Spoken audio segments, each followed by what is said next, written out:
गुरु प्यारी साध संगत, बहुत शुभ घड़ी है। आज आपके शहर में गोरखपुर में सभी प्रेमी भाई बहनों के बहुत अथक प्रयास के बाद सत्संग का ये आयोजन और आप सबके बीच में बैठ करके प्रभु चर्चा करने का इतना सुंदर अवसर हमें और आपको मिल रहा है। जीवन के सबसे अनमोल क्षणों में उस क्षण की गिनती की जाती है जब हम परमात्मा को, उसकी कृपा को याद करके अपने जीवन में दुनिया के सारे स्वार्थ भाव को भूल करके थोड़ी देर उसके लिए धन्यवाद, कृतार्थ महसूस करते हैं। इस संसार में हम और आप, दुनिया के अनगिनत जितने भी जीव हैं, किसी भी इंसान की हस्ती नहीं है कि वो अपनी ताकत से संसार में कुछ भी प्राप्त कर सके। आपने देखा है दुनिया का हर एक जीव, हर एक बच्चा जब जन्मता है तो खाली हाथ संसार में आता है, ना कुछ लेकर आता है, न किसी चीज पर बस होता है, न किसी चीज की ताकत रखता है। उसके बाद हम सारा जीवन संसार में बड़ी बड़ी सुविधाओं के साथ रहते हैं। कोई एक चीज ऐसी नहीं जो हम अपनी ताकत से कमा सके, और ये सारी चीजें हमें देने के लिए एक ईश्वरीय शक्ति हमेशा संसार में तरह तरीके से साधन बख्शती है। हमें परिवार दिया, घर दिया, समाज दिया, अच्छी शिक्षा दीक्षा पाने का अवसर दिया, अच्छे भले लोगों में बैठने का सौभाग्य प्राप्त हुआ, हम जीवन का मोल समझ पाए। इन सारी चीजों में हमारा अपना कोई योगदान नहीं है। परमात्मा ने कृपा करी और धीरे धीरे हमें यह साधन बख्श दिया कि हम अपने जीवन को समझ सके। इसलिए उन क्षणों को, उस समय को बहुत भाग्य से हमारे जीवन में लिखा गया है। कहा सोई घड़ी सुलक्षणी जब साहेब आवे याद, लेखे में सोई घड़ी बाकी दिन बर्बाद। वही घड़ी हमारे जीवन में सौभाग्य की है जिसमें हमें उस परमात्मा की याद आ जाती है। हमें समझ में आ जाता है कि जो भी हम कर रहे हैं या जो भी हमें मिल रहा है, ये परमात्मा की कृपा के बगैर संभव नहीं था। पर आपको आश्चर्य होगा, इस संसार में करोड़ों लोग हर रोज निरंतर अपना जीवन जीते हैं और बहुत कम गिने चुने चंद भाग्यशाली ही हैं जो परमात्मा को दुनिया की किसी भी चीज का उपकार देना चाहते हैं। आप चाहे चारों तरफ अपने समाज में देखना तो हर एक इंसान यही कहता मिलेगा कि मैंने किया है। घर किसने बनाया? मैंने बनाया। अच्छी नौकरी किसने ली? मैंने ली। अच्छा खेत खलियान किसका है? मेरा है। अच्छी बड़ी से बड़ी संसार की सुविधाजनक चीजें किसकी हैं? इस संसार में हर एक इंसान मैं करके दुनिया की हजारों चीजों में उलझा हुआ है। हुजूर कहा करते थे, धर्म हमें सिर्फ यही सिखाना चाहता है। हमारे और आपके जीवन में जो कुछ भी हो रहा है वो सारी चीजें कहीं ना कहीं उस ईश्वर की कृपा के बगैर संभव नहीं है।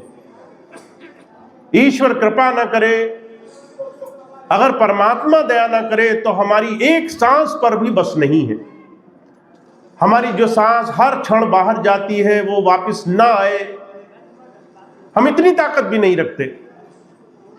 हम अगर सीधे चलकर जा रहे हैं, हम एक बार अपने शरीर पर ये बस नहीं रखते कि हम अपने आप को अपनी शक्ति सामर्थ्य से संसार में किसी भी तरीके से रख सके।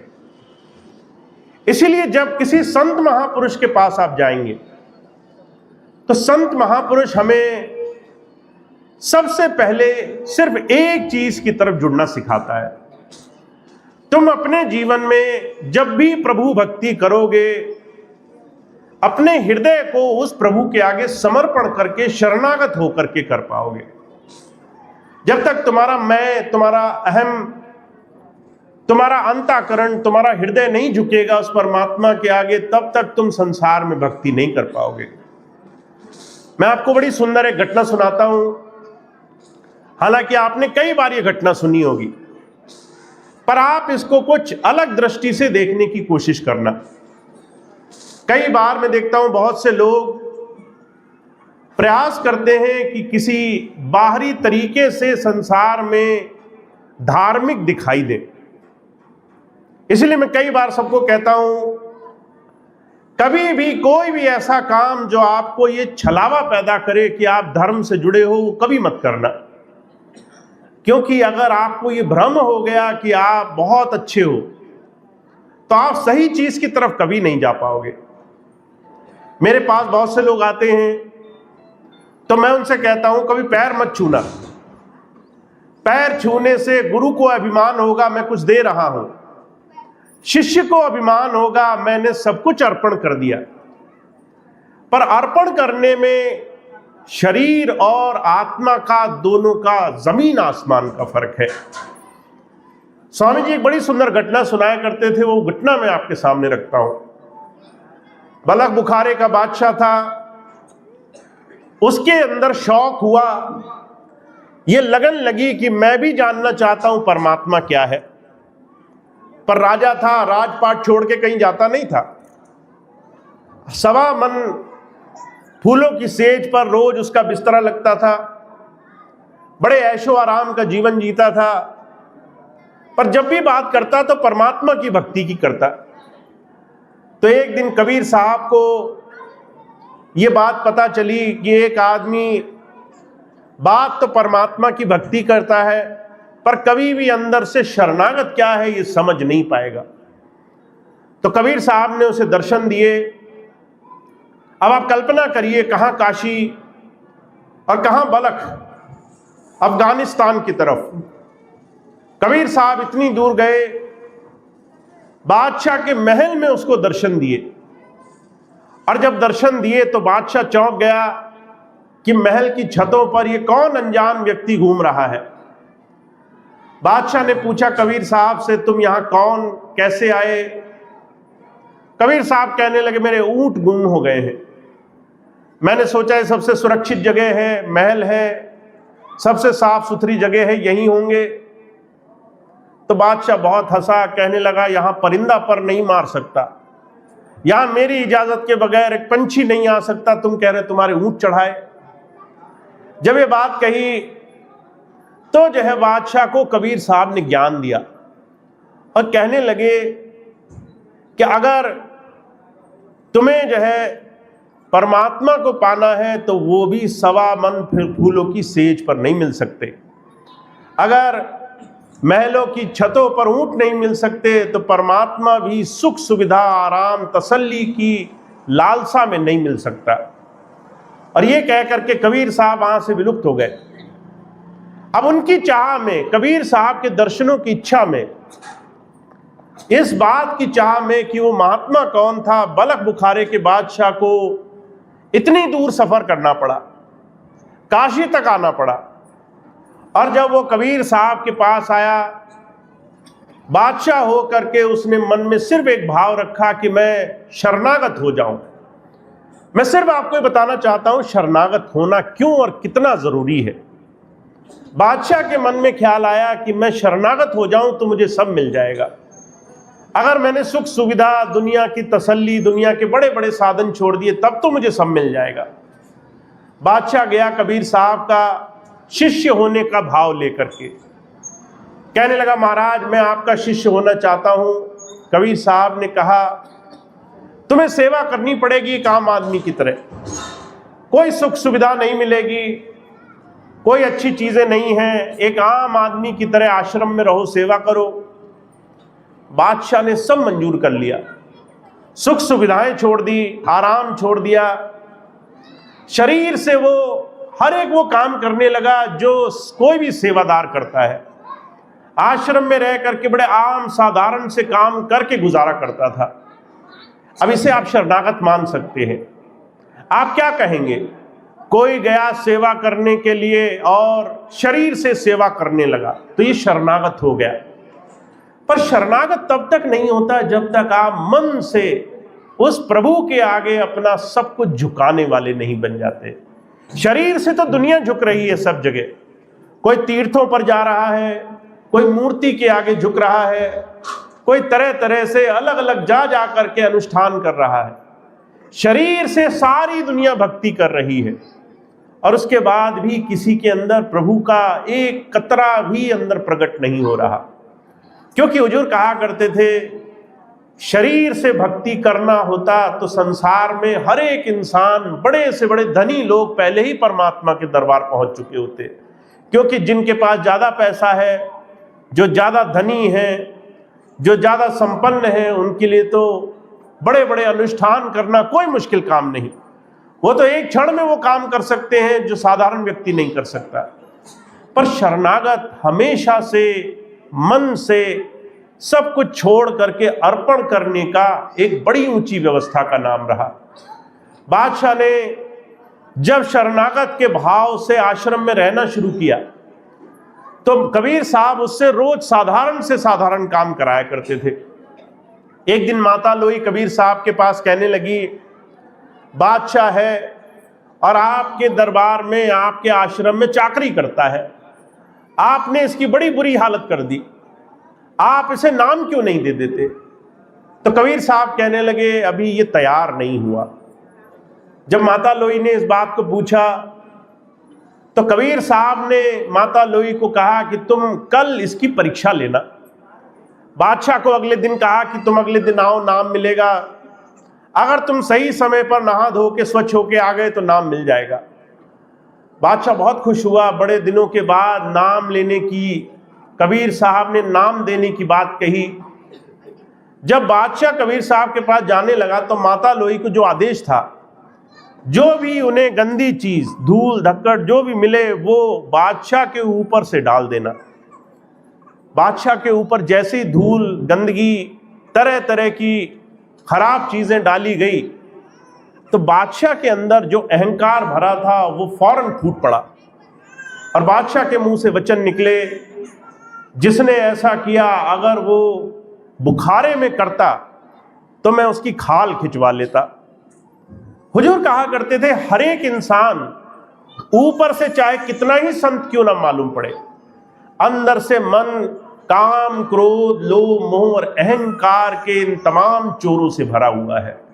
आपके बाहरी दोष मिट जाएंगे पर आपका मन दुनिया के इन तमाम विषाक्त चीजों से कभी निर्मल नहीं हो पाता। दुनिया के तमाम चीजों को आप बाहर से साफ कर सकते हो, अंदर से साफ करना सिर्फ आपकी जिम्मेदारी है। सिर्फ आप ही एकमात्र इंसान हो जो अपने मन की सफाई कर सकते हो। बाहर की सफाई कोई भी कर सकता है पर मन की सफाई करना गुरु सिर्फ आपके ऊपर छोड़ देता है। आपको जब कभी नाम मिल जाए, गुरु की शरणागत मिल जाए तो मन साफ करना, मन की निर्मलता, मन की शरणागत भाव बनाना, ये हमेशा से व्यक्तिगत जिम्मेदारी रही है। और हुजूर कहा करते थे, जिस दिन आपका मन गुरु चरणों में झुकने लग जाएगा उस दिन आपके अंदर विनम्रता बन जाएगी, उस दिन आपके अंदर प्रेम और सहज भाव बन जाएगा, उस दिन आपके अंदर अहंकार एक लेश मात्र भी नहीं रह जाता। तो जब जब संत आते हैं वो सिर्फ एक बात समझाना चाहते हैं, संसार में प्रभु की भक्ति, परमात्मा का सानिध्य, परमात्मा का साथ सिर्फ उसने पाया जिसने अंतर से उस प्रभु से लौ लगा ली है, जिसने अंतर से उस परमात्मा से जुड़ाव बना लिया है। और अंदर से परमात्मा को जुड़ाव सिर्फ उसे बना है जिसने जीवन का सत्य समझ लिया है। इस संसार में जो कुछ भी आप देख रहे हो वो परमात्मा के प्रेम के बगैर संभव नहीं है। अगर आपकी गृहस्थी है तब तक सुखी नहीं रह सकता जब तक परमात्मा की प्रीति का एकमात्र साधन हमारे हृदय में नहीं पड़ा, जब तक समरसता हमारे अंदर नहीं पड़ी।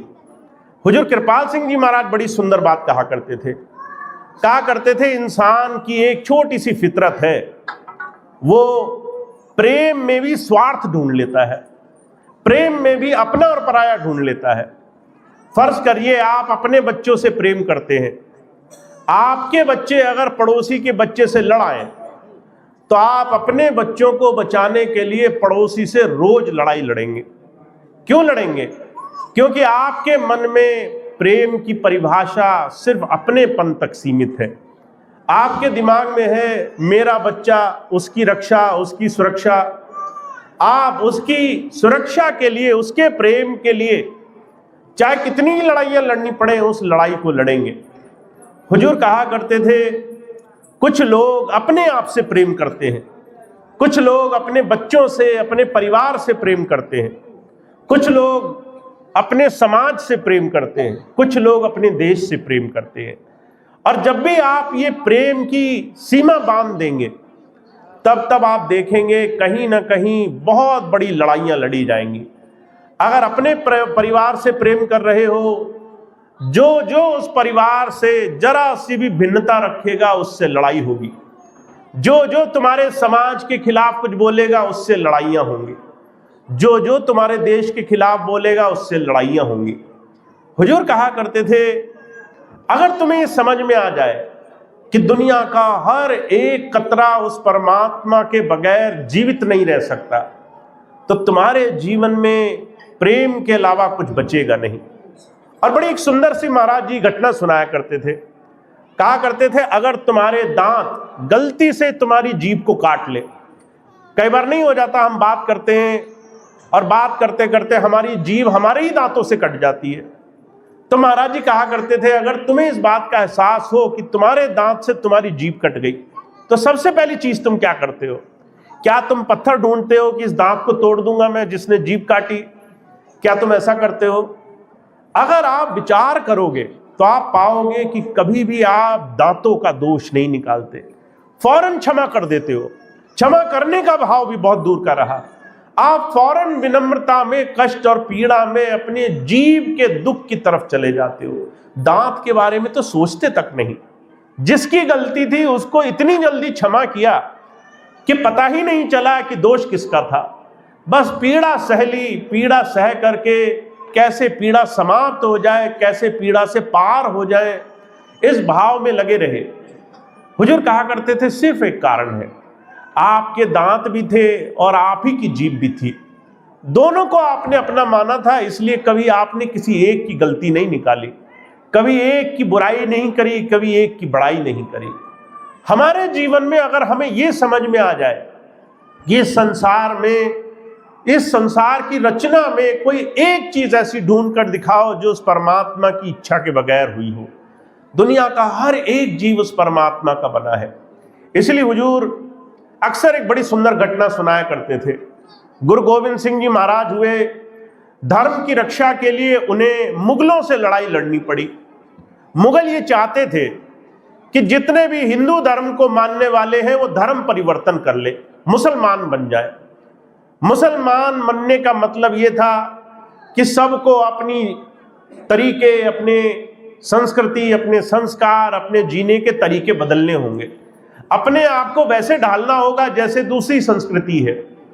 इस बात का गुरु गोविंद सिंह जी महाराज ने विरोध किया और उन्होंने कहा कि परमात्मा कभी धर्म परिवर्तन करना नहीं सिखाता, परमात्मा धर्म परिवर्तन से नहीं मिलता। अगर एक परमात्मा ऊंची जाति वाले को मिल सकता है तो वो नीची जात वाले को भी मिल सकता है। अगर एक परमात्मा किसी एक बोली बोलने वाले को मिल सकता है तो दूसरी बोली बोलने वाले को भी मिल सकता है। कोई हिंदू है, कोई मुस्लिम है, कोई सिख है, ईसाई है, परमात्मा कभी तुमसे तुम्हारा नाम पूछ करके तुम्हारे अंदर नहीं प्रकट होगा। गुरु गोविंद सिंह जी महाराज ने इस बात का विरोध किया कि जब हम जहां पर जिस बोली, जिस भेष, जिस पहनावे में है, अगर हमें परमात्मा इसमें नहीं मिल सकता तो धर्म बदलने से कहां मिल जाएगा।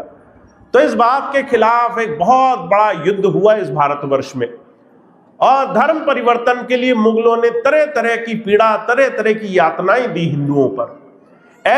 ऐसी यातनाओं में गुरु गोविंद सिंह जी महाराज का चरित्र मैं आपको बताता हूं। गुरु गोविंद सिंह जी महाराज सुबह युद्ध लड़ा करते थे, पूरा दिन युद्ध चलता, मुगलों को वो जितने भी सिख सैनिक थे वो धर्म की रक्षा के लिए लड़ाई लड़ा करते थे। और जब शाम ढल जाती तो गुरु साहब कहते थे कि भाई अब चलो, शाम को जो घायल हैं उन्हें पानी पिलाना है। उन्हीं शत्रुओं को जिनसे सुबह लड़े, शाम को उन्हीं को पानी पिलाना है, उन्हीं की मरहम पट्टी करनी है, उन्हीं को फिर से जो है मानवता दिखानी है। तो एक शिष्य ने पूछ लिया, कहने लगा, गुरुजी ये कौन सी भक्ति है? अगर हम जिनसे हम लड़ाई लड़ रहे हैं, जिनको अपना शत्रु बैरी मान रहे हैं, अगर उन्हीं की मरहम करेंगे, उन्हीं की पट्टी करेंगे, वो तो फिर से लड़ने आ जाएंगे हमसे। तो गुरु गोविंद सिंह जी महाराज कहा करते थे, धर्म की रक्षा करना, अमानवीय जो दुराचारी हैं, जो अपने और हमारे तमाम समाज में विकृति फैलाना चाहते हैं, जो हमारे घरों में एक नया संघर्ष पैदा करना चाहते हैं, उनका विरोध करना ये हमारा दायित्व है, ये हमारी जिम्मेदारी है। कोई अगर हमसे कहता है कि तुम अपना धर्म बदल लो, वो धर्म परिवर्तन के खिलाफ युद्ध करना ये हमारा दायित्व है। पर अगर शाम को अगर हमें कोई पीड़ा में मिल जाए, कष्ट में मिल जाए, उसकी सेवा करना ये हमारा मानवीय धर्म है, ये हमारी मानवता है।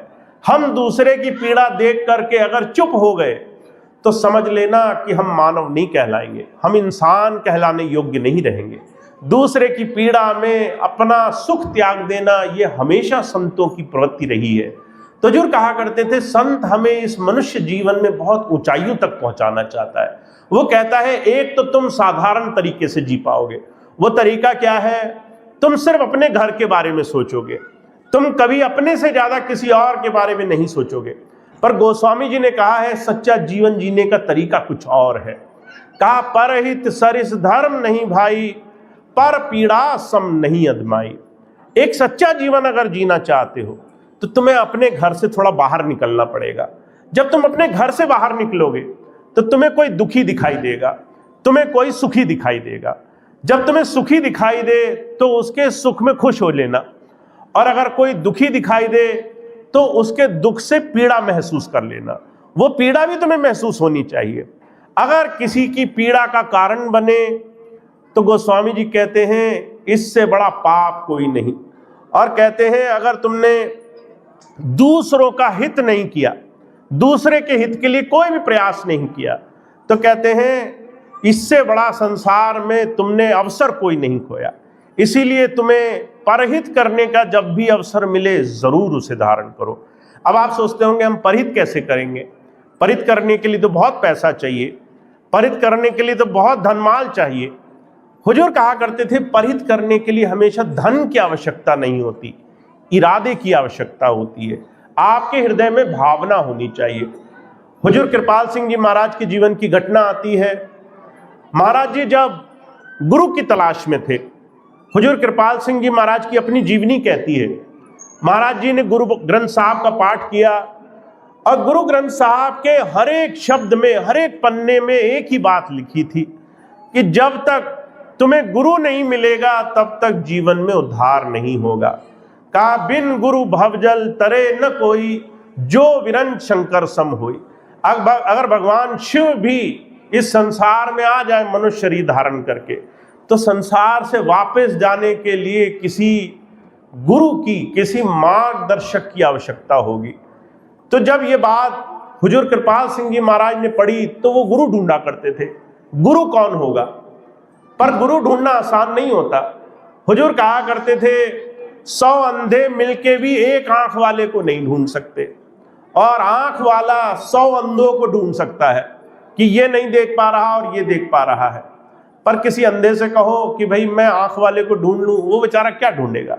उसे तो यही नहीं पता कि अगली कदम, अगला पैर में जहां रखूंगा वो सही भी पड़ेगा कि नहीं पड़ेगा। तो जो कहा करते थे, गुरु ढूंढना, गुरु तलाश करना ये आसान नहीं होता। ये बात हुजूर कृपाल सिंह जी महाराज समझ गए थे। तो महाराज जी ने एक छोटा सा नियम बनाया। महाराज जी जहां भी सत्संग होता जहां जाते, जहां संत महात्मा होते वहां जाते, पर एक छोटा सा नियम और बनाया, वो मैं आपको बताना चाहता हूं। महाराज जी का रोज का नियम था, जब दफ्तर से बाहर आते, जब काम करके वापस घर आते तो किसी अस्पताल में चले जाया करते थे।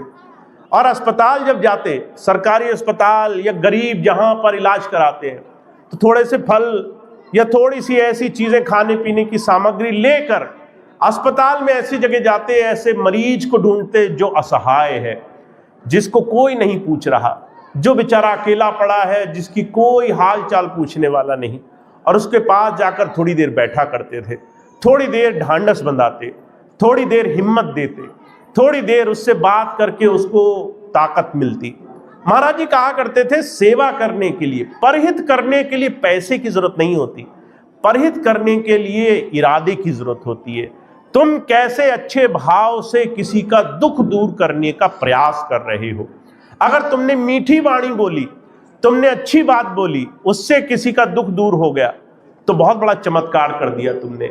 तुमने किसी को कष्ट नहीं दिया, तो बहुत बड़ा चमत्कार कर दिया तुमने। तुमने किसी की अच्छाई के लिए जीवन में एक छोटा सा प्रयास किया, तो बहुत बड़ा काम कर दिया तुमने। हुजूर कहा करते थे, जीवन ऐसा बनाना ये भक्ति की नींव डालना है। अगर आपने गुरु जी से नाम ले लिया, गुरु मंत्र ले लिया, तो गुरु मंत्र, गुरु नाम तब फलीभूत होगा जब आपका ये जीवन इस तरीके से सेवा भाव में लग जाएगा, इस तरीके से किसी की अच्छाई के लिए जीवन में कुछ ना कुछ करेगा, कुछ ना कुछ अच्छे कामों में लगेगा। अभी पिछले दिनों मुझे एक बहन जी मिली, वो मुझसे कहने लगी, भैया जी हम तो स्वामी जी के सत्संग से जुड़े हैं, कई बार बहुत से नए लोग जो समाज में रहते हैं अलग अलग तरीके के अनुष्ठान करते हैं, कभी कोई कथा रखता है, कभी कोई यज्ञ हवन रखता है, कभी कोई और सत्संग रखता है, हमें वहां जाना चाहिए कि नहीं जाना चाहिए। मैंने कहा जरूर जाना चाहिए।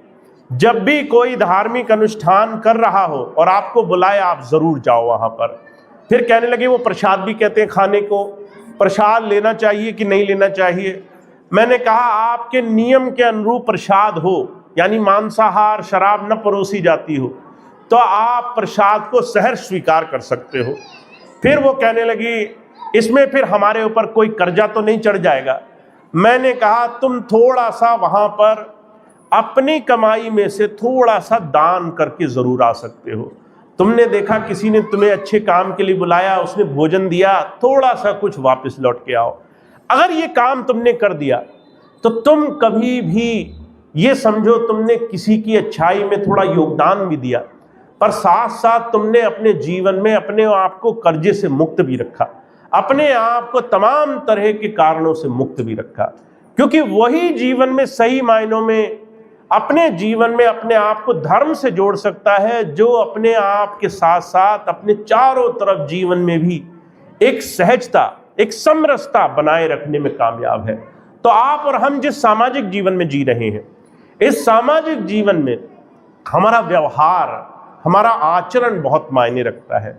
हुजूर कहा करते थे, आपकी आत्मिक कमाई तो गुरु जी करा लेंगे, नाम दे करके आप अंतर अनुभव करो, ये तो गुरु जी करा लेंगे, पर इसके लिए रास्ता साफ करने के लिए जो व्यवहार और जीवन का एक सुंदर अवसर आपको दिया है, वो बनाना आपका काम है।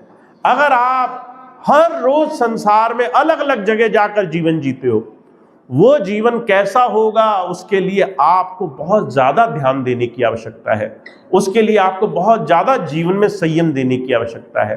अगर आप अपने जीवन पर संयम नहीं रख रहे तो कहीं ना कहीं आप अपने आप को तरह तरह की बुराइयों का पात्र बना लोगे।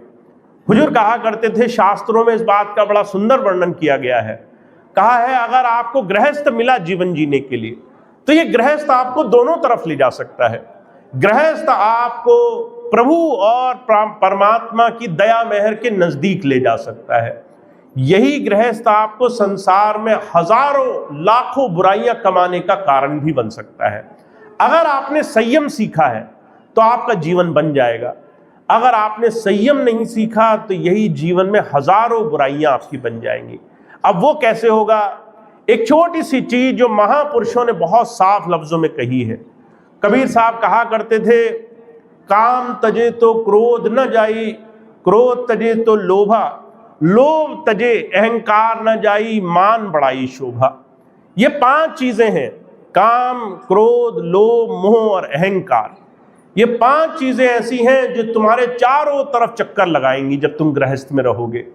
अगर आप घर में हो, आपकी किसी ने बात मानी, तो आपको हुजूर कहा करते थे बहुत ज़्यादा अहंकार हो जाएगा कि मेरे आगे कोई किसी भी तरीके से टिकता नहीं है। अगर आपकी किसी ने बात नहीं मानी, आपकी बात को नकार दिया, तो क्रोध आ जाएगा, ईर्ष्या द्वेष बन जाएगी, अंदर जो है तरह तरह की विकृत भावना पैदा हो जाएगी। हुजूर कहा करते थे जिस समाज में आप रहते हो ऐसा जरूरी नहीं है कि हर एक आदमी आपकी 100 की 100 बात मान ले। अगर एक बात छोड़ दी या एक बात ज्यादा कर दी, आप कहीं ना कहीं नुकसान में रह जाओगे। या तो आप क्रोध से ग्रसित हो जाओगे या फिर आप कहीं ना कहीं लोभ, अहंकार, माया के छलावे में चले जाओगे। तो हुजूर कहा करते थे ये जो गृहस्थ है ना आपका, इस गृहस्थ में जब तक आप ये नहीं समझे कि आपके जीवन में चारों तरफ जो भी हो रहा है वो आपके मन को आईने की तरह आपका सही दर्पण दिखाने के लिए हो रहा है। अगर आप घर में जाओ और एक आईना हो, आईने के सामने खड़े हो जाओ, तो आईने में वही दिखाई देता है जो आपका असली स्वरूप होता है। ऐसा तो नहीं होता ना कि आप मुंह पर धूल लगाकर जाओ और आईने में फिर भी आप बड़े साफ सुंदर दिखाई दो। क्या ये संभव है? आईना वही दिखाएगा जो आपका चेहरा होगा। हुजूर कहा करते थे आपका समाज, आपका गृहस्थ, आपका जीवन, आपके चारों तरफ के लोग आपके अंदर से वही निकाल लेते हैं जो आपके अंदर भरा होता है, आपके अंदर फंसा होता है। इसलिए कबीर साहब कहते हैं काम, क्रोध, लोभ, मोह, अहंकार ये तजना आसान नहीं है, और इसको तजने के लिए, इसको छोड़ने के लिए, इससे बचने के लिए आपको अपने जीवन में गृहस्थ का संयम से इस्तेमाल करना होगा। गृहस्थ को ऐसे जीना होगा जैसे ये परमात्मा का दिया हुआ वरदान है आपको, जैसे प्रसाद है आपको। इस प्रसाद की तरह आपको अपने गृहस्थ को बरतना होगा। तो जो कहा करते थे ध्यान लगने में कोई देर नहीं लगती, परमात्मा को पाने में कोई देर नहीं लगती। हुजूर कृपाल सिंह जी महाराज एक वाक्य कहा करते थे इंसान का इंसान बनना बड़ा मुश्किल काम है, इंसान का उस परमात्मा से मिलना कोई मुश्किल काम नहीं है। परमात्मा को पाना मुश्किल नहीं है, हम मनुष्य जीवन की सही धारणाओं को समझने लग जाएं, इस मनुष्य जीवन की सही ऊंचाइयों को समझने लग जाएं, ये संसार में सबसे मुश्किल काम है। तो एक चीज अगर हम समझ गए कि हम जिस परिवार में रहते हैं उस परिवार का हर तरीके से सम्मान किया जाए, जिस समाज में रहते हैं उस समाज का हर तरीके से सम्मान किया जाए, जिस चारों तरफ परिवेश में रहते हैं उस परिवेश से ज़्यादा सीख करके आगे कैसे बढ़ सकते हैं, इस चीज़ का सही तरीके से भाव आ जाए तो आपके पास बैठा हर एक इंसान आपको मदद करेगा आपके जीवन में लक्ष्य तक पहुंचने में। और अगर आप हर एक से विरोध रखेंगे तो आपके अंदर हर एक इंसान वो बुराइयां भी निकाल लेगा जो बुराइयां अंदर छुपी हुई हैं, जिनसे आप बचना चाहते हो। तो जो कहा करते थे आपके जीवन को सही तरीके से जीना ये अध्यात्म सिखाना चाहता है। तो अध्यात्म का, धर्म का, गुरु की शरण में आने का जो सबसे पहला लाभ ये है कि हम अपने जीवन को समझने लग जाए और हम अपने जीवन को सही दिशा में जीने लग जाए।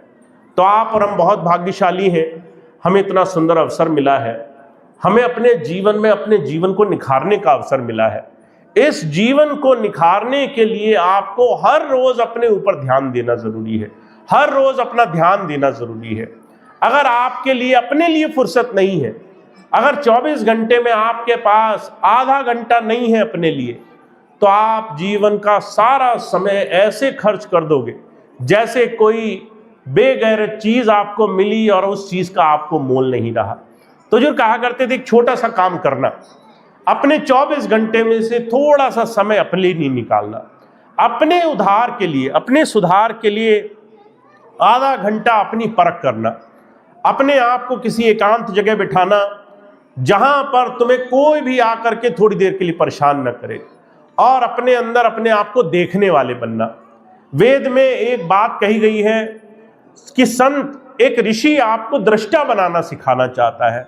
दृष्टा कहते हैं देखने वाला, जो किसी को देखे और कुछ भी ना कहे, मैं आपको देखूं और कुछ भी ना कहूं। ऐसे ही जब तुम आंखें बूंद करके बैठोगे तो आपके अंदर मन तरह तरह के विचार अंदर से निकाल करके आपके सामने रख देगा, आप देखते रहना। ये विचार किसी और के नहीं है, ये आप ही के विचार है। जब आप आंखें बंद करोगे तो हो सकता है आपके अंदर डर पैदा हो, आपके अंदर चिंता पैदा हो, आपके अंदर भविष्य को लेकर परेशानी पैदा हो, पैसे को लेकर परेशानी पैदा हो, अपने परिवार, अपने पति पत्नी, माता पिता, बच्चों को लेकर के डर पैदा हो। ये सारी चीजें निकाल निकाल करके सामने ले आना। एक बार जब तुम इन सारी चीजों का सामना कर लोगे, हुजूर कहा करते थे ये सारी चीजें हमेशा के लिए तुम्हारे जीवन से हट जाएंगी, ये चिंताएं हमेशा के लिए तुम्हारे सामने से निकल जाएंगी, पर एक बार इन्हें निकालना बड़ा जरूरी है। तो हुजूर कहा करते थे पहले आपको अपने लिए, अपने उद्धार और अपने सुधार के लिए अपने आप को समय देना जरूरी है। और उसके लिए आपको एक छोटा सा काम करना है जो हमेशा गुरुजी बताते हैं कि कैसे आप अपने ध्यान को मजबूत करो, अपने आप को ध्यान की तरफ जोड़ने वाले बनो। ध्यान में सिर्फ आपको प्रभु मिले यही जरूरी नहीं है, प्रभु मिलने से पहले आप अपने आप से भी मिलते हो। ध्यान के वक्त जब आप बैठते हो पहली बार सबसे पहले आप अपने आप की भी दर्शन करते हो। उस दर्शन में आपको पहले तरह तरह के विकृत रूप दिखाई देंगे, उसके बाद आपको अपना असली स्वरूप दिखाई देगा। तो हुजूर कहा करते थे ध्यान रखना, जब तक तुम अपने लिए अपने आप को थोड़ा सा समय नहीं दे पाओगे तब तक तुम संसार में कोई बड़ा काम नहीं कर पाओगे। किसी भी बड़े काम को पूरा करने से पहले तुम्हें अपने आप से जुड़ना जरूरी है, अपने आप से जीवन में जुड़ करके जीवन में आत्म साक्षात्कार करना बड़ा जरूरी है। तो आप और हम जिन्होंने नाम ले लिया, गुरु मंत्र ले लिया, उनके लिए ध्यान तो बहुत जरूरी है ही, पर जिन्होंने नाम नहीं लिया वो बिना नाम लिए भी थोड़ी देर एकांत में बैठकर दृष्टा होने की क्रिया को किया करें। चाहे उन्होंने नाम नहीं भी लिया फिर भी वो थोड़ी देर एकांत में बैठे आंखें बूंद करके और अपने आप को देखें, उनके अंदर के विचार उन्हें क्या दिखाते हैं, उनके अंदर की क्या स्थिति उनके सामने लाकर खड़े करते हैं। इस चीज का जितनी जल्दी सामना आप कर लोगे उतनी जल्दी आपका ध्यान गुरु की तरफ जुड़ने लग जाएगा। तो स्वामी जी महाराज इतनी बात कहते हैं, जीवन में एक जीवन वो है जो आप बाहरी तौर से शरीर के रूप से जी रहे हो, और एक जीवन वो है जो आप सूक्ष्म रूप में अंदर इस शरीर के अंदर हर रोज निरंतर जी रहे हो। उसके साथ जुड़ना आपके जीवन का परम लक्ष्य होना चाहिए, उसके साथ जुड़ना आपके जीवन का परम मकसद होना चाहिए। तो अगर हमने इस चीज को सीख लिया है हम बहुत भाग्यशाली हैं।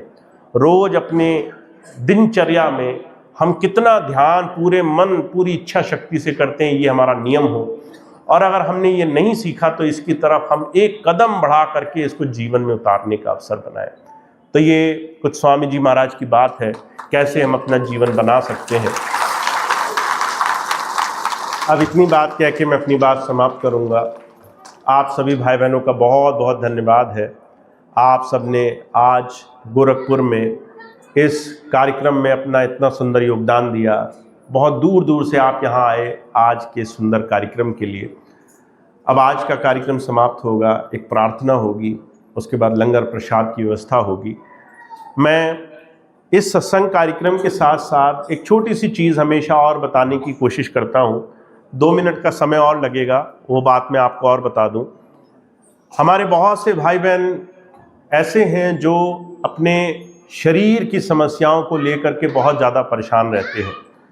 मैं बहुत से भाई बहनों को मिलता हूँ, और अगर मेरे पास 5 लोग या 10 लोग मिलने आए तो 10 में से 8 भाई या 8 बहनें ऐसी होती हैं जो हमेशा कहती हैं कि उन्हें शरीर का कष्ट है, या तो शरीर में दर्द हो रहा है, जगह जगह पीड़ा हो रही है, या तरह तरह के रोग लग गए, या तो शुगर की परेशानी हो गई, ब्लड प्रेशर की परेशानी हो गई, थायराइड की परेशानी हो गई, तरह तरह शरीर के अलग अलग हिस्सों में दर्द हो गए, अलग अलग तरह के रोग पनपने लग गए, अलग अलग तरह की बीमारियां हो गई। अगर मैं आपको एक चीज़ जो आयुर्वेद के हिसाब से बताऊं, वो चीज़ अगर आप समझ लें तो आपको बड़ा आश्चर्य होगा। हमारी जितनी भी बीमारियां हैं, इन बीमारियों का सीधा सा संबंध हमारे भोजन से है, हमारे आहार से, हमारे खाने पीने से। जब मैं ये बात कहता हूँ तो बहुत से लोग आश्चर्य मानते हैं कि ये कैसे हो सकता है, हम तो सत्संगी हैं, हम तो शाकाहारी भोजन करते हैं, हम तो शराब नहीं पीते, हम तो नशा नहीं करते, हमारे अंदर खाने पीने से रोग कैसे लग सकते हैं। तो मैं एक वैद्य जी, हमारे बहुत अच्छे सत्संगी वैद्य हैं, उनसे मैंने इस चीज़ की विचार विमर्श किया, तो वो कहने लगे कि भैया जी, हम लोग को लगता है कि शाकाहार का मतलब है हम मांस अगर नहीं खाते तो हमें रोग नहीं लगेंगे। पर असलियत ये है कि शाकाहार सिर्फ खाने का संबंध नहीं है, बल्कि हमारे जीवन में संतुलन का भी संबंध खाने पीने से है। और उन्होंने एक मुझे बहुत सुंदर बात कही। उन्होंने कहा, अगर आप फर्ज करिए कि हमारे पेट में 800 ग्राम की थैली है जो खाना समा सकती है, उस 800 ग्राम थैली में अगर खाना दुगनी मात्रा में चला जाए, अगर आप बाजार जाते होंगे सब्जी खरीदने और आप बाजार में एक थैली लें प्लास्टिक की और उसमें आप कहें कि सब्जी डालो और उसकी जो मात्रा हो सिर्फ 1 किलो की हो और उसमें आप 2 किलो 3 किलो ज़बरदस्ती कहें कि भाई इसमें डाल दो, इसी पन्नी में सब जाना चाहिए, तो क्या होगा? वो पन्नी फटने लग जाएगी। ऐसे ही हमारे शरीर में भोजन की जितनी आवश्यकता होती है, वो भोजन अगर उस मात्रा से ज़्यादा हो जाए और हर रोज़ ज़्यादा होने लगे तो हमारे शरीर में तरह तरह की बीमारियां पैदा होती हैं। भोजन वही सही मायनों में हमारे शरीर के लिए लाभकारी है जो पच जाए। जो पच जाए वो भोजन हमारे लिए लाभकारी है, जो नहीं पचे वो हमारे शरीर में कहीं ना कहीं सड़न पैदा करता है और उससे हमारे शरीर में धीरे से रोग पैदा होने शुरू होते हैं। सबसे पहले अपच होता है, गैस होता है, फिर धीरे धीरे दर्द पैदा होने शुरू हो जाते हैं। अगर हम बहुत दिनों तक ध्यान न रखें तो धीरे धीरे वो हमारे शरीर में चर्बी बढ़ाता है, धीरे धीरे फिर वो अलग अलग तरीके की बीमारियां पैदा करना शुरू करता है। हमारा फैटी लीवर हो जाए, हार्ट अटैक हो जाए, या तरह तरह की बीमारियां। पर आश्चर्य की बात है कि ये सारी चीज़ें भोजन से जुड़ी हुई हैं। आहार को अगर आप समझ गए, खास तौर से माताएं बहनें घर में भोजन पकाती हैं, उनके हाथ में पूरे परिवार का स्वास्थ्य उनके हाथों में छुपा हुआ है। अगर आप आहार को समझ जाए और आप समझ जाएं कि ज़्यादा खाने से कोई स्वस्थ नहीं रहता, कम खाने से हमेशा स्वास्थ्य बना रहता है, पर ज़्यादा खाने से स्वास्थ्य नहीं बना रहता। हमारे अभी तक के जितने भी बाहरी विज्ञापन हैं वो ये कहते हैं, और यही चीज़ हमने अपने दिल में बिठा ली है, तुम ज़्यादा नहीं खाओगे तो कमज़ोर पड़ जाओगे। ऐसा हमारी मान्यताएं हैं चारों तरफ। जब हमारे घर में कोई मेहमान आता है तो हम उसको बहुत भरपेट खिलाना चाहते हैं, पर पेट कितने में भर जाएगा ये हमें अंदाज़ा नहीं लगता। हमें क्या पता आपका पेट कितने में भर जाएगा, तो हम कहते हैं कि और खाओ और खाओ। और वो जो हमारी भावना है दूसरे को प्रेम में और खिलाने की, हमारा प्रेम दूसरे की परेशानी बन गई, हमारा प्रेम दूसरे के लिए रोग बन गया, हमारा प्रेम दूसरे के लिए पीड़ा बन गया, कष्ट बन गया। तो हमारे हुजूर कृपाल सिंह जी महाराज एक बात कहा करते थे, जो सन्यासी हो जाते हैं, जो ध्यान साधना से जुड़ जाते हैं, जो भक्ति मार्ग पर जुड़ जाते हैं, ऐसे लोगों को भोजन से थोड़ा सा संयम समझना चाहिए। भोजन आपके शरीर में 2 कारणों से खाया जाता है, एक आपके शरीर के ऊर्जा के लिए और दूसरा आपके ज़बान के स्वाद के लिए। ये जो 2 इंच की ज़बान है ये आपके पूरे शरीर को नचाती रहती है। ये कई बार ऐसे ऐसे रस की, ऐसे ऐसी चीज़ों की मांग करने लग जाती है कि आप पागल बन जाते हैं, आप तरह तरह के गलत काम करने लग जाते हैं। तो आपको स्वस्थ अगर रहना हो, और ख़ास तौर से माताएं बहनें भाई बुजुर्ग, अगर आपको लंबी उम्र तक स्वस्थ रहना हो तो आपको 2-3 चीज़ें अपने जीवन में बहुत ज़्यादा समझनी पड़ेंगी। पहली चीज़ ये, चलता फिरता हिलता शरीर हमेशा आपके शरीर में स्वस्थ पैदा करेगा, स्वास्थ्य पैदा करेगा। जितना आप शरीर के किसी भी हिस्से का ज़्यादा से ज़्यादा इस्तेमाल करोगे, तो अगर आपकी पीठ दर्द हो रही है और पीठ पूरे दिन सिर्फ बैठने का काम करती है, कहीं हिलती डुलती नहीं, कहीं पर इस पीठ का इस्तेमाल आप नहीं कर रहे, तो आप अभी से गारंटी बांध लीजिए, इस पीठ का इलाज, पीठ का दर्द का इलाज होना बंद हो जाएगा। आपकी पीठ का दर्द आप मिटा ही नहीं सकते अगर आप शरीर से श्रम नहीं कर रहे हैं। तो बहुत से भाई बहन चलना फिरना बंद हो गया, अब सुबह थोड़ी देर टहल लेते हैं, उसके बाद पूरा दिन कहीं नहीं जाते, पूरा दिन एक ही जगह बैठ करके दिन गुजर जाता है। उसके बाद थोड़े टाइम बाद कहते हैं कि घुटने में दर्द हो गया, पैर में दर्द हो गया। अगर आपका शरीर चलेगा फिरेगा नहीं, अगर आपके शरीर से श्रम नहीं होगा, तो आपके शरीर में परेशानियां होने लग जाएंगी। अभी आयुर्वेद के एक बहुत सुंदर वैद्य थे, मैंने उनसे पूछा तो वो कहने लगे पहले माताएं बहनें वो जब घर में झाड़ू पोछा करती थी तो बैठ कर करती थी, मंडूक आसन की तरफ से, जैसे कोई दोनों पैरों पर बैठ करके और आराम से झाड़ू पोछा करता है। आजकल वो तरीका नहीं रह गया। अब वो तरीका नहीं रहने की वजह से कई परेशानियां पैदा हुई जिसको आप कल्पना तक नहीं कर सकते। पैर, घुटने, पीठ के दर्द की समस्याएं तो पैदा ही हुई, साथ साथ जब प्रसूति होती है, जब माताएं बहनों को जन्म के समय, बच्चे के जन्म का समय आता है, तो उनको 100 में से 99 बच्चे ऑपरेशन से ही कराने पड़ते हैं। वो साधारण तरीके से नहीं हो पाते, क्योंकि हमने एक बहुत पुराना अपना पौराणिक तरीका छोड़ दिया, शरीर हिलाना डुलाना छोड़ दिया। और शरीर जितना कम हिलेगा उतना रोग ज़्यादा पैदा होंगे, उतना ज़्यादा ये बीमारियों में फंस जाएगा। तो वो एक सुंदर सा साधन हमारे आयुर्वेद में बताया गया है कि आप अपने शरीर को जितना ज़्यादा हिला डुला सको, जितना ज़्यादा शरीर से काम ले सको, उतना काम लेते रहो। शरीर को खाली मत बैठाओ, इस शरीर से जो भी काम मिल सके करते रहो, ताकि ये शरीर आपका स्वस्थ रहे। दूसरी चीज़, आहार को समझ लेना। आहार आपको सिर्फ उतना ही खाना है जितने से शरीर में आपका ऊर्जा मिले, शरीर में शक्ति मिले। अगर आपके शरीर में ऊर्जा नहीं मिल रही है तो वो आहार आपके लिए वजन, बोझ हो जाएगा, उसको आपको निकालना मुश्किल हो जाएगा। तो आपके लिए ये कैसे आप जानेंगे कि शरीर में ऊर्जा किस आहार से मिलेगी? तो जो कहा करते थे 5 चीज़ें समझ लो, 5 सफ़ेद चीज़ें आज के आधुनिक समय में वो जहर से कम नहीं है। पहली चीज़, चीनी। सफ़ेद चीनी अगर आप अपने घर में इस्तेमाल करते हैं, तो जिन जिन माताओं बहनों के घर में सफ़ेद चीनी है, सफ़ेद चीनी धीरे से बाहर निकाल दीजिए घर से। उसकी जगह गुड़ ले आइए, शक्कर ले आइए, खांड ले आइए, शहद इस्तेमाल कीजिए। आप इन तमाम चीज़ों का इस्तेमाल कीजिए।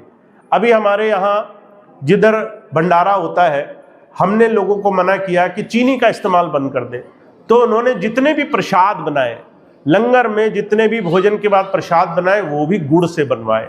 जब जो है जितने भी प्रसाद बने वो गुड़ से बने, शक्कर से बने, पर उन्होंने चीनी का इस्तेमाल बंद कर दिया। तो सबसे पहली चीज़, चीनी को आपको बदल देना है। दूसरी चीज़, सफ़ेद नमक को बदल देना है। सफ़ेद नमक की जगह आप सेंधा नमक, काला नमक, कोई भी और नमक इस्तेमाल करिए, पर सफ़ेद, बारीक सफ़ेद पिसा हुआ नमक, उसको आप धीरे से घर में बदल लीजिए। तीसरी चीज़, बारीक पिसा हुआ आटा। बारीक पिसा हुआ आटे को अगर आप बदल सकते हैं, और अपने भारत में हर एक ऋतु में अलग अलग तरह का अनाज होता है, कभी ज्वार होगा, कभी मक्का होगा, कभी बाजरा होगा, कभी चना होगा, अलग अलग तरीके का अनाज होता है।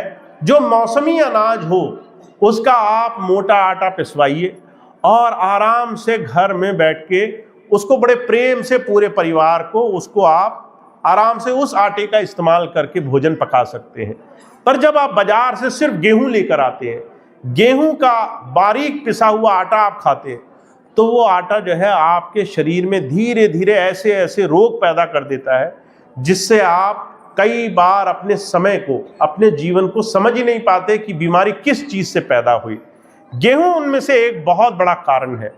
इसके लिए आपको अपने जीवन में से ये 3 चीज़ें तो ज़रूर बदल लेनी है: सफ़ेद चीनी, सफ़ेद नमक और गेहूं का बारीक पिसा हुआ आटा।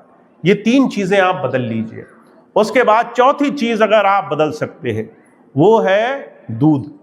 दूध अगर अपने घर में, अपने सामने, अपने खुद के पशु का खुद निकाल कर नहीं मिल रहा, तो इसकी तो गारंटी मान लीजिए कि बाहर से आपको सही दूध नहीं मिलेगा।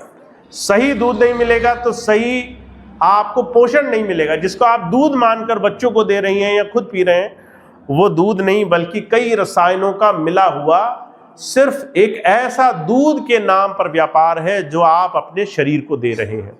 तो अगर आपके घर में पशु नहीं है तो आप बाहर इतना भरोसा मत कीजिए कि बाहर का दूध अच्छा ही होगा। तो ये 4 चीज़ें ऐसी हैं जिसको आप जितनी जल्दी हो सके उसका संतुलन बिठा लीजिए। कंट्रोल करना शुरू कर दीजिए। और पांचवी चीज रिफाइंड तेल।